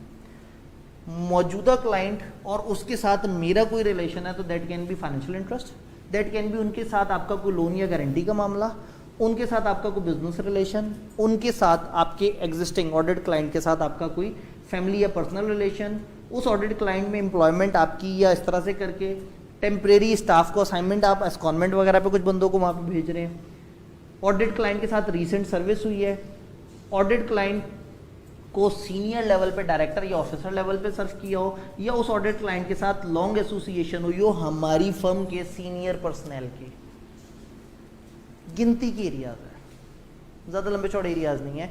और थोड़ी सी प्रैक्टिस के बाद आप इस पोजीशन में आ जाते हैं कि आप सही वक्त पे जज कर सकेंगे इनमें से कौन सी बात हो रही है। एक ऑडिट क्लाइंट के साथ मेरे किसी रिलेशन की बात हो रही है, कोई रुपए पैसे का ताल्लुक है, उनसे कोई बिजनेस है, कोई लोन है, कोई उनके साथ उनका स्टाफ मेरे पास आया हुआ है, मेरा स्टाफ उनके पास गया हुआ है, इस तरह का जो भी मामला है वो डील होगा 102 से लेके ये 148 के दरमियान। यहाँ है क्लाइंट और आपका उससे रिलेशन। इससे नीचे फिर एक अलग एरिया आ जाता है, provision of non assurance service to an audit client. मेरा ऑडिट क्लाइंट मेरे से कुछ और चाह रहा है, एक एक्स्ट्रा सर्विस चाह रहा है। अब अगेन ये लॉन्ग एसोसिएशन नहीं है, ये ताल्लुक नहीं है, ये लोन वगैरह नहीं है, ये एक सेकंड असाइनमेंट है। तो अगर एक ऑडिट के साथ एक और असाइनमेंट का तस्करा है तो मुझे इस एरिया में आना चाहिए। बात समझ रहे हैं? दो क्लाइंट्स का जिक्र आया, कन्फ्लिक्ट ऑफ इंटरेस्ट में चले गए। एक क्लाइंट के साथ मेरे किसी ताल्लुक का जिक्र आया, हम चले गए ऊपर वाले एरिया में। और जब ऑडिट क्लाइंट को कोई नॉन एश्योरेंस सर्विस प्रोवाइड करनी है तो ये कुछ नॉन एश्योरेंस सर्विसेज यहाँ तक चलती हैं कि आप कभी कभी उस ऑडिट क्लाइंट को कुछ ऐसा काम करके दे रहे होते हैं जो मैनेजमेंट रिस्पॉन्सिबिलिटी में आता है। ये मैनेजमेंट रिस्पॉन्सिबिलिटी को ध्यान से पढ़ना है, ये एरिया जगह जगह इस्तेमाल हो जाता है, क्योंकि अक्सर जगह पे आपको जो काम दिया जाता है तो अल्टीमेटली आप सोल्यूशन देते हुए एक सोल्यूशन ये देते हैं कि मैं मैनेजमेंट रिस्पॉन्सिबिलिटी अज्यूम नहीं करूँगा। अकाउंट्स प्रिपेयर करना, वैल्यूएशन की सर्विस, टैक्स की सर्विस, जब आप वैल्यूएशन सर्विस, टैक्स सर्विस को जाके पढ़ेंगे ना तो उन्होंने अलग अलग तरह की टैक्स की सर्विस भी डिफाइन की हुई और अलग अलग तरह की सर्विस के प्रॉब्लम्स और सोल्यूशन भी बताए हुए हैं। और पेपर में लिटरली ऐसा लगता है कि एग्जामिनर ने क्या किया, वो एक पैरा उठाया कोड ऑफ एथिक्स का, उसको समझा, एक सवाल बनाया जो कि घूमता घूमता आपको हिंट दे दे कि ये पैरा है जिसमें से आंसर करना है। बट वो उसे मिलता है जो उस दिन पहली दफ़ा नहीं पढ़ रहा होता, जिसने उससे पहले पढ़ा हुआ होता है, हाईलाइट किया होता है। हाँ, पेपर में नए सिरे से पढ़ना मुश्किल है, या पूरी किताब में कुछ 60 सफ़ों तक ढूंढते रहना कि मेरा एरिया कौन सा है, ये शायद मुश्किल है। बट इस पेज को अगर समझ लेंगे तो इधर से स्टेप आपकी बेहतर हो जाएगा, आपको पता लग जाएगा मैंने कौन से पोर्शन में जाना है। तो दो क्लाइंट्स कन्फ्लिक्ट ऑफ इंटरेस्ट में ले गए, एक क्लाइंट के साथ कोई रिलेशन हम यहाँ ले गए, और एक ही ऑडिट क्लाइंट को अगर कोई और सर्विस हमसे चाहिए तो उसको हमने यहाँ पे डिस्कस कर लिया। ये अलग अलग तरह की सर्विसेज, इन सारी सर्विसेज की डिस्क्रिप्शन भी बताई है, कैटेगरीज भी बताई है, और ये भी बताया कि कौन सी सर्विस दी जा सकती है, कौन सी सर्विस नहीं दी जा सकती, कौन सी सर्विस विद सेफगार्ड दी जा सकती है और कौन सी सर्विस विद सेफगार्ड नहीं दी जा सकती। इवन इसमें फिर एक तीसरा लेवल आ जाता है, क्या वो पब्लिक इंटरेस्ट एंटिटी है? आसान अल्फाज में हमारी नॉर्मल ज़बान में लिस्टेड कंपनी को पब्लिक इंटरेस्ट एंटिटी कहते हैं। पब्लिक इंटरेस्ट एंटिटी कुछ बड़े उन सेटअप्स को भी कहते हैं, या गवर्नमेंट को इदारों को भी कहते हैं, या उन इंस्टीट्यूशंस को भी कहते हैं जिनमें पब्लिक इंटरेस्ट है बड़े लेवल के।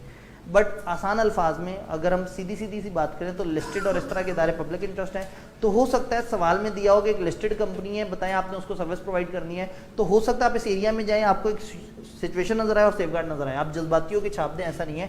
थोड़ा सा आगे जाके देखिए, हो सकता है उन्होंने पब्लिक इंटरेस्ट एंटिटी के लिए स्पेसिफिकली मना किया हो, या उसके सेफगार्ड ही डिफरेंट हो नॉर्मल एंटिटीज से। बात समझ आई? सिचुएशन 1 दो क्लाइंट्स, सिचुएशन 2 एक क्लाइंट के साथ कोई रिलेशन, सिचुएशन 3 एक क्लाइंट की एक और असाइनमेंट, दो असाइनमेंट क्लाइंट सेम है। चौथी सिचुएशन, एक क्लाइंट का काम, उसके साथ कोई दूसरा क्लाइंट अचानक से ऐसा कनेक्ट हो जाता है जिसके साथ मेरा कोई रिलेशन है। मैं काम कर रहा हूं एक क्लाइंट का, इनके साथ मेरा कोई मसला नहीं है, इस क्लाइंट के साथ मर्जर हो गया किसी ऐसे सेटअप का जिनके साथ मेरा कोई कन्फ्लिक्ट है या जिनके साथ मेरा कोई इस तरह का मामला है, तो दो एरिया ओपन हो जाएंगे। एक तो जिनके साथ इनका मर्जर हुआ उनमें ये मसला या ये मसला होगा, पहले मैं इसके सोल्यूशन तक पहुंचूंगा। देन यहाँ मर्जर्स एंड एक्विजिशन का एरिया है, ये एरिया, इसको खास तौर पे देख लेना है। ये आपको बताते हैं कि जब भी दो क्लाइंट्स का मर्जर हो या मर्जर होने जा रहा हो या हो चुका हुआ हो या कुछ और इस तरह से, तो उनमें से एक वो एंटिटी हो जो आपका ऑडिट एंटिटी है और दूसरी एंटिटी वो हो जिसके साथ आपका ताल्लुक नहीं है। अब अगेन मेरा रिलेशन अगर एक एंटिटी के साथ है और उसका मर्जर हो गया किसी ऐसी एंटिटी के साथ जिसका मैं ऑडिट करने आ रहा हूँ, तो ऑडिट मैंने जिसका करना था मैं उनसे इंडिपेंडेंट था, मगर जिनसे उनका मर्जर हो गया मैं उनका इंडिपेंडेंट नहीं था। तो अब मेरी इंडिपेंडेंस इधर भी हिट हो गई है और अब वो वाले थ्रेट्स जो ये वाले थ्रेट्स और ये जो सेफगार्ड्स है मुझे वहाँ पे भी अप्लाई करने पड़ेंगे क्योंकि मैं अब उनकी तरफ भी चला गया। ये बात समझ आई? तो एक सिचुएशन ये भी हो सकती है कि मेरा एक क्लाइंट का जिक्र दिया हुआ है जिसके साथ मेरा कोई मसला नहीं है और दूसरा क्लाइंट जिसके साथ मेरे कोई क्लैशेस हैं या इंडिपेंडेंस के इश्यूज़ हैं, वो और ये वाला क्लाइंट आपस में मर्ज हो गए।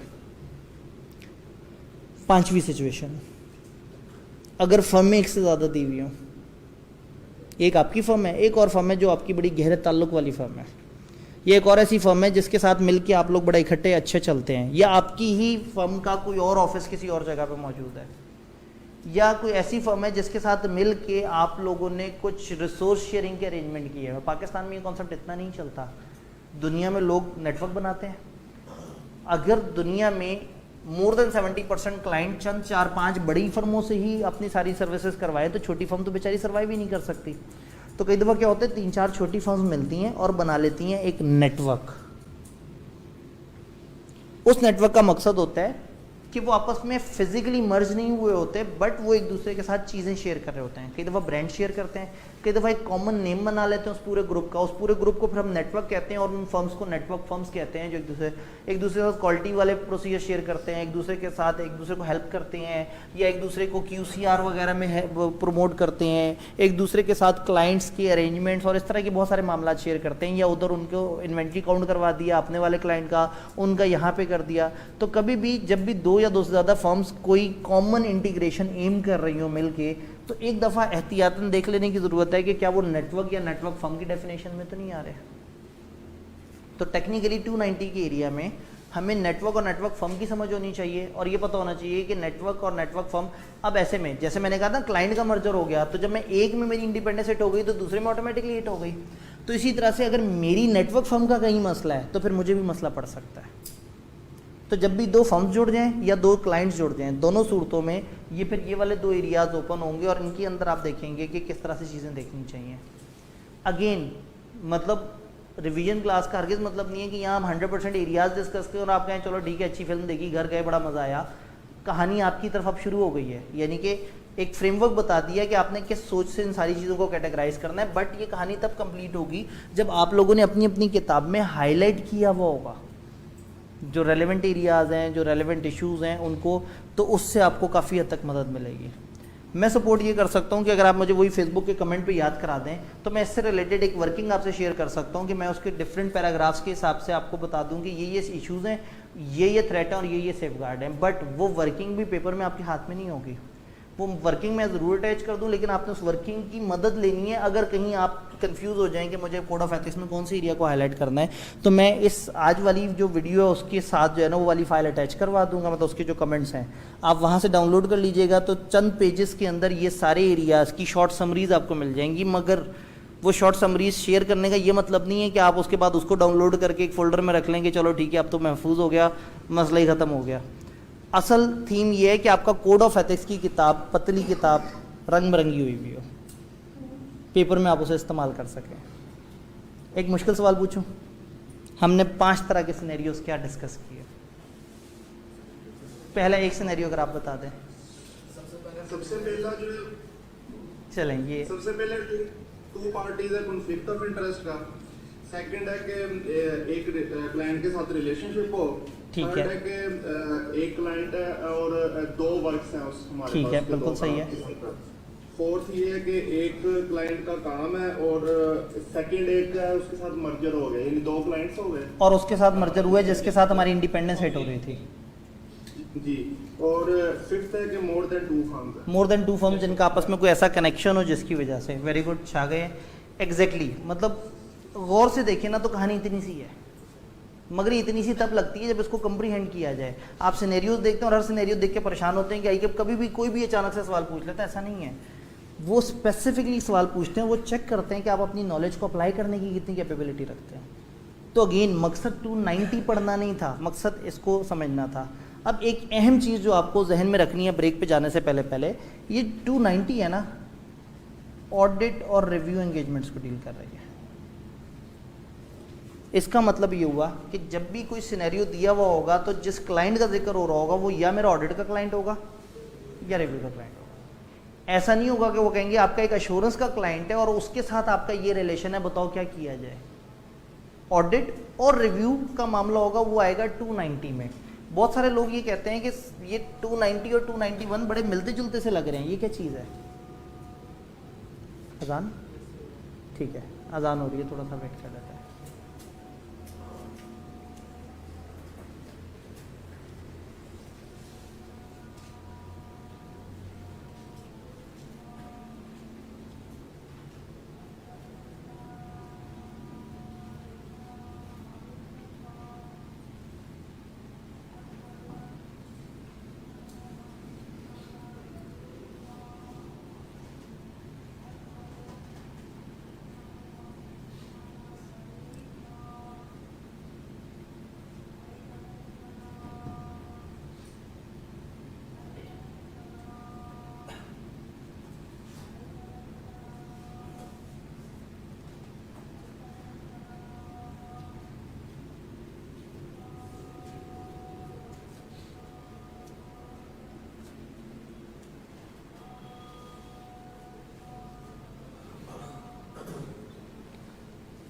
जी, तो पॉइंट के 290 वो सेक्शन है कोड ऑफ एथिक्स का जो ऑडिट और रिव्यू क्लाइंट्स के इन सारे मसलों मसाइल पे बात करता है। जब आपको 290 समझ आ जाए और 290 के आपने एरियाज हाईलाइट कर लिए हों तो इससे बहुत मिलता जुलता एक पोर्शन है 291, और बहुत सारे स्टूडेंट्स तो उसको देख के कहते हैं सर ये क्या चीज़ है, और ये तो बड़ा मिलता जुलता सा लग रहा है। बहुत मिलता जुलता है ये, ऐसे ही जैसे ऑडिट के स्टैंडर्ड्स को समराइज करके उन्होंने रिव्यू के स्टैंडर्ड बना लिए, तो 290 जैसा ही है 291, बस वहाँ ऑडिट और रिव्यू का क्लाइंट नहीं है, अश्योरेंस का क्लाइंट है।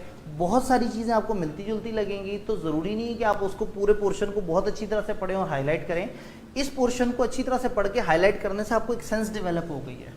अब अगर पेपर में सवाल में वो ऑडिट या रिव्यू क्लाइंट के बजाय अश्योरेंस क्लाइंट एक्सप्रेसली कुछ आपको ऐसी फील देंगे ये अश्योरेंस क्लाइंट है, तो अश्योरेंस 291 में पहुंचेंगे, तकरीबन इसी तरह का आपको स्ट्रक्चर नज़र आएगा। कुछ चीज़ें कम लिखी भी होंगी वहाँ पे, आप रेलेवेंट जगह पे पहुँचेंगे, उस रेलेवेंट जगह से आप कोई ना कोई इन्फॉर्मेशन उठा के डाल सकते हैं। मतलब उसके लिए इतनी एफर्ट्स शायद रिक्वायर्ड नहीं है कि आप 291 को भी बहुत थॉरो लेवल पे पढ़ें और उसको हाईलाइट करें। कहने को तो मैं कह देता, लेकिन मुझे पता है कि आप 290 में भी अभी पता नहीं कितना मतलब सीरियस हैं। बट एक सवाल जो ICAP में हर दफ़ा आ रहा है, रिपीटेडली आ रहा है, और जिसका किताब में जवाब मिलता है, ओपन बुक आपके पास मौजूद है, और उसके बाद आप कहें कि मैंने ये नहीं करना है, तो सिर्फ बगावत है। ये तो सिर्फ आप कह रहे हैं कि नहीं मैंने अभी पास नहीं होना। ICAP ने आपको चांस दे दिया है, उन्होंने मतलब हर दफ़ा का सवाल है, और तकरीबन हर दफ़ा मैंने आपको बताया ना, पिछली 20 अटैम्प्ट्स में मैं सिर्फ 2 सवाल ऐसे ढूंढ के बता सकता हूँ जिसमें किताब से आंसर नहीं हो रहा, मगर किताब से वो आंसर करेगा जिसकी किताब उस दिन उसे हेल्प करेगी, और उस दिन उसे हेल्प करेगी जिसने आज निशान लगाए होंगे किताब पे। तो इस एरिया को एक दफ़ा इस तरह से पढ़ें और मैप क्लियर रखें। बहुत मुश्किल साइंस नहीं है। आई बिलीव के पेपर का सबसे पहला सवाल कोड ऑफ एथिक्स होना चाहिए, क्योंकि इसने कंफर्म अच्छे नंबर देने हैं। इस पर रिसर्च करने से, इस पर इन्वेस्ट करने से ना टाइम रिटर्न भी अच्छा मिलता है। बाकी जगह पे आप टाइम इन्वेस्ट भी करते रहते हैं और कई दफ़ा बहुत गलत डायरेक्शन में जा रहे होते हैं, और इसके लिए कुछ प्रैक्टिस ज़रूर करें। आप देखिएगा वो जो रिटर्न प्रैक्टिस वाले कुछ सवाल हैं, कम से कम वो आपने कम से कम करने हैं, इससे ज़्यादा करें तो बड़ी अच्छी बात है। और हमेशा आपने जब भी कोड ऑफ एथिक्स की प्रैक्टिस करनी है तो किताब खोल के उसी तरह से ढूंढ के रेलेवेंट एरिया तक जाना है। लिखते हुए थोड़ा सा कॉशियस होना है कि एज इट इज़ छापा नहीं मारना, थोड़ी सी पर्सनलाइज टोन इस्तेमाल करनी है। तो 290 को थोरोली करना है, 291 को एक दफ़ा बस उसके इंडेक्स को समझ लेना है कि पेपर में अगर ज़रूरत पड़ गई तो ठीक है मैं इस पर आके इसको खोल लूँगा, आप उसके ऊपर उतनी ज़्यादा एफर्ट्स ना लगा रहे हो। जब ये दोनों एरियाज हो जाएंगे तो फिर आपका आ जाएगा थर्ड पार्ट बहुत ही स्ट्रेट फॉरवर्ड है। चार्टर्ड अकाउंटेंट इन बिजनेस के इश्यूज उन्होंने बताए हैं, अकाउंटिंग के अंदर ये उनका मेन कंसर्न है। जो रिपोर्टिंग में कोड ऑफ एथिक्स है ना, उस टाइम पे वो उसको एक अकाउंटेंट मान रहे हैं उस बंदे को जो इंडस्ट्री में जॉब कर रहा है, तो उधर वो जो सिनेरियो देते हैं वहाँ उनकी अजम्पशन ये है कि ये बंदा नौकरी कर रहा है। हम चूंकि ऑडिट का पेपर पढ़ रहे हैं, इंश्योरेंस का पेपर पढ़ रहे हैं, तो हमारे यहाँ वो chartered accountant in business all तो सिलेबस का हिस्सा है, बट उसको उस तरह से फोकस नहीं करता, क्योंकि उन्होंने हमसे जो सवाल पूछने वो एक सर्विस प्रोवाइडर वाला सवाल है। मैं ये नहीं कह रहा वो सवाल पूछ नहीं सकते, but chartered accountant in business थोड़ा सा, अगर हम जनरली स्पीकिंग बात करें तो जो हमारा फोकस है वो है सर्विस प्रोविजन। और जो अकाउंटिंग का पेपर है उसका फोकस है कि हम कुछ अकाउंटिंग बना के दे रहे हैं या हम मैनेजमेंट के लोग हैं और हम इस तरह, तो वहाँ चार्टर्ड अकाउंटेंट इन बिजनेस थोड़ा मेन फोकस है, यहाँ इतना फोकस नहीं है। हार्डली उसमें से 8-10 सफ़े हैं पढ़ने वाले जिसमें मोटे मोटे से उन्होंने कुछ चीज़ें बताई हैं, मोर और लेस मिलती जुलती हैं, सिर्फ आपने जो फंडामेंटल प्रिंसिपल्स हैं उनको थोड़ा सा खास तरीके से अप्लाई किया है। तो कोड ऑफ एथिक्स पतली सी किताब जिसमें अगेन 291 के अगर पोर्शन को हटा दें और चार्टर्ड अकाउंटेंट बिजनेस के 8-10 सफ़ों को छोड़ के बाकी ना देखे जाएं तो इतना मुश्किल टारगेट नहीं है, और इसने कंफर्म आपको नंबर भी अच्छे देने हैं। कुछ नहीं तो पेपर में आपको जो मिलने वाले नंबर है इसमें से कम 10 हो सकते हैं, क्योंकि इसका सवाल 12, 13, 14, 17, 28, एक दफ़ा तो 43 नंबर का पेपर सिर्फ कोड ऑफ एथिक्स से था, 43 मार्क्स। कभी कभी ऐसे भी मूड में आते हैं वो।